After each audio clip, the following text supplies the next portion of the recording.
Pardon, je viens de remarquer qu'il y a marqué le coup de cœur de mon libraire. Je vais aller le juger très fort. Euh, cette, cette chronique ne sera probablement pas sur YouTube. J'ai j'ai vraiment eu du mal avec ce manga. Alors, je pense pas faire la meilleure chronique de ma life, soyons très clairs. Voilà, en toute transparence, je pense que ça va être très compliqué de vous faire une chronique là-dessus. J'ai rien compris au manga. Donc, on va essayer. The Wizard and the Red Pilgrim. Voilà, c'est dit. Ouais, je suis très franche. Franchement, c'est rare, mais j'ai hésité à faire la chronique. Je me suis dit, mais je peux pas faire une chronique là-dessus, quoi. Ouais, d'habitude, tu vois, j'étais là, ouais, le sang et tout. Mm. Le sang, la couve, tout allait bien, le titre. Bon, c'est chez Vega, mais ça va, quoi, tu vois. En 2 tomes de Shida, 8,35 €, ça aurait dû être bien. Ça aurait dû être bien. Mais voilà. Donc, comment je vous raconte ça? Parce que franchement, c'est inracontable. C'est ça le problème.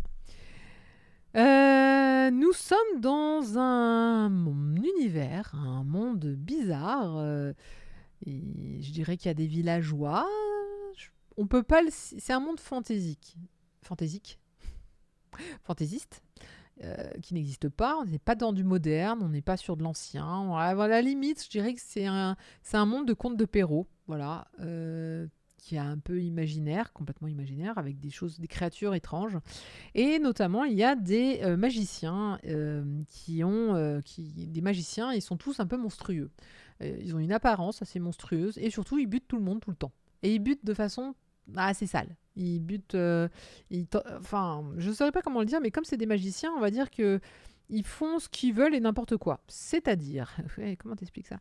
Par exemple, elle, là, la magicienne, elle c'est une magicienne, voilà, elle est jolie. Et vous voyez là, toutes les petites ombres? En fait, c'est les villageois qu'elle a rapetissés et qu'elle a attachés à son jupon. Et de temps en temps, ils font des petits « Ya, non, pitié, au secours !» Voilà.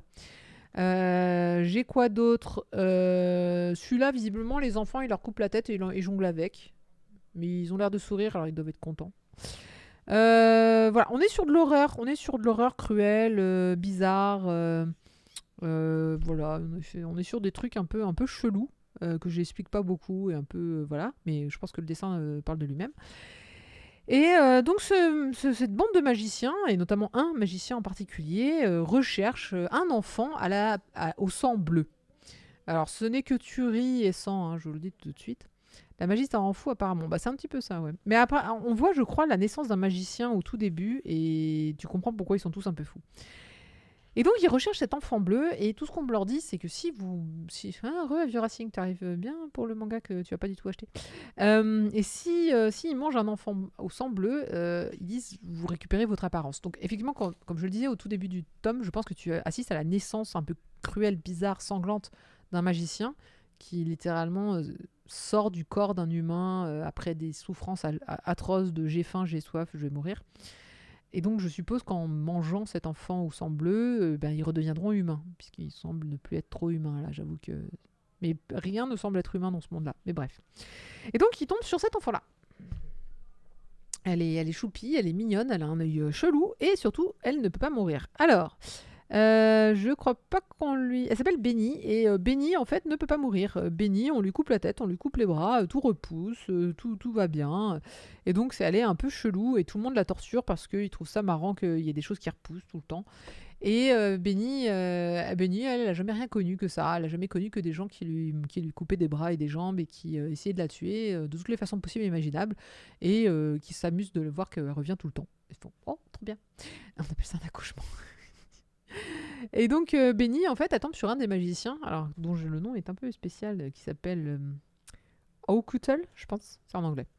Et O'Cuttle donc, cherche cet enfant au sang bleu, donc bouffe Benny, ou en tout cas boulotte un morceau de Benny, il fait « Non, sang rouge, t'es pas toi que je cherche ». Et Benny dit « Bah, tant pis, mais maintenant que t'as buté absolument tous les villageois, et même ceux qui m'embêtaient, est-ce que je peux venir avec toi ?» Et puis, donc, ils partent faire un petit bout ensemble de chemin. Et ils rencontrent d'autres personnages, et tout est chelou, et tout est bizarroïde, et tout est sanglant. Coucou Béna, t'arrives dans... C'est vraiment une série qui est monstrueuse, qui va très très bien pour Halloween, hein, pour le coup, avec toute une galerie de personnages, de monstres, de trucs chelous, de créatures qui font des trucs étranges que j'ai pas tout compris, de mondes horribles, notamment une avec des mouches qui rend les gens fous, par exemple. Voilà, donc c'est Benny, Benny qui voyage, hein, Benny, gentil, voyage avec l'autre là. Et ensemble, ils essaient de trouver cet enfant au sang bleu pour aider du coup l'autre Cuttle, là quand j'ai dit, How Cuttle. Voilà. Regardez, c'est des plantes, en fait c'est des cerveaux. C'est mignon, non? Regardez. C'est comme dans MPD Psycho pour ceux qui ont connu. Et tout le monde devient fou, c'est trop bien. Voilà, donc je vais pas. Enfin, je pense que les planches parlent d'elles-mêmes. Je pense que vous avez tous compris de quoi ça. Enfin voilà, de quoi y en retourner sur ce genre de série.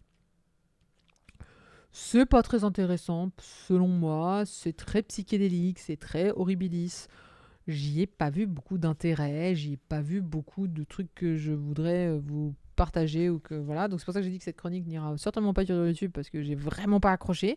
En fait, je comprends le délire, hein, je pense. Non, je comprends pas le délire, mais je comprends que des gens aiment bien. Hein. On n'a pas la même définition de mignon. Je m'accroche sur oui, oui, non, mais s'il y a des gens qui aiment bien le côté. Alors d'habitude j'aime bien l'horreur, j'aime bien le gore. Donc sur le niveau horreur gore, ça me dérange pas.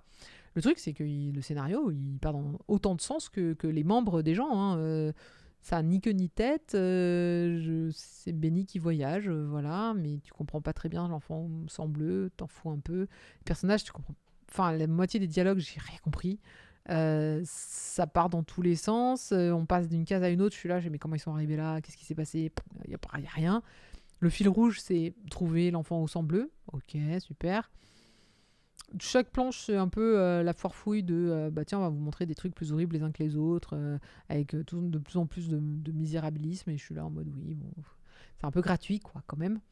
Donc, non, franchement, je demanderai mon libraire, là, le coup de cœur. Vous êtes sûr de votre coup de cœur, là? Parce que j'avoue que je l'aurais pas. Alors, après, c'est très Halloween. Hein. Oui, ils le sortent bien pour Halloween, super. C'est dommage, moi, j'aurais sorti les 2 tomes, parce que sur qu'en 2 tomes. Franchement, ça valait le coup de sortir les 2 tomes d'un coup. Et puis voilà, on avait ça pour Halloween. Ça aurait pu faire un truc sympa. Un monde de néo-dark fantasy imaginé par le talentueux Shida. Alors, talentueux, ça je veux bien. Ça, je veux bien le dire. C'est hyper graphique. Je trouve que les créations sont plutôt originales. C'est ça. Bien que ce soit pas ma cam, ma cam est un scénario a priori bancal, le dessin a l'air relativement propre. C'est ça. Le dessin est cool. Franchement, je trouve que le gars, il maîtrise bien, les gros délires de dessin. Je disais que quand j'étais petite, mon voisin, c'était Philippe Druillet.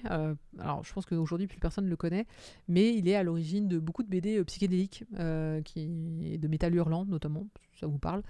Et alors typiquement, je trouvais que c'était exactement la même chose. Je comprenais rien à ce qu'il dessinait, mais je devais quand même reconnaître un certain talent dans le bordel qu'il dessinait. C'est-à-dire que je pense que si le chaos avait une BD, ces BD étaient très, très chaotiques. Et pour le coup, ok, c'est pas mon style, mais bah là c'est un peu pareil. Je lui reconnais un talent incroyable à Shida, il n'y a pas de problème. Je pense même que, comme je disais, je retrouve le coup des fleurs au cerveau, c'est très MPD Psycho, et MPD Psycho, c'est pour moi un trait de génie. Pareil, c'est une vieille série, mais qui était incroyable. Mais va falloir ranger votre cerveau pour faire un scénario et une narration compréhensible, monsieur Shida, parce que là, j'avoue que je ne peux que m'extasier sur le dessin et sur éventuellement l'originalité des monstres. Et genre, je trouve que voilà, le magicien qui, sur son tutu, miniaturise les gens et les accroche comme des pompons, ça c'est ma cave. Ça c'est très pour moi. On est très d'ailleurs dans Magical Girl of the End, qui était hyper hyper gore comme ça aussi. Le ranger ou le planter? Le planter. Donc ouais, j'ai retrouvé un petit peu de Magical Girl of the End qui était aussi gore, aussi déjanté, où c'était plein de Magical Girl qui avaient des pouvoirs monstrueux. Je trouve dans les magiciens qu'il y a ça. Mais c'est juste là, le scénario bof. La galerie de personnages est intéressante, mais il me manque il me manque un truc. Benny ne suffit pas en fait, et Benny elle manque de consistance. Sinon c'était check. Je pense que sinon ça aurait été pas si mal que ça. Du coup oui, celui-là il va finir sur Vinted. Ça vaut 8,35 €, donc traduction de Mathilde Gaillard et le lettrage de Cindy Berthet et Boris Blot qui viennent de Black Studio. C'est sorti le 24 octobre et j'ai pas trouvé l'info en plus de la suite, quand est-ce que ça sortira. Donc c'est pour dire que vraiment c'est dommage de ne pas tout avoir mis ensemble. Ça aurait été pas mal. Et du coup, je vous propose qu'on passe à la chronique suivante qui est beaucoup mieux. Comme t'aimes pas, je vais venir le lire. Eh ben écoute, c'est pas faux, mais j'ai déjà un manga à te donner, je te rappelle. Donc il va falloir qu'on trouve un moyen de se voir pour que je te file ce que je dois te filer. Après la prochaine chronique.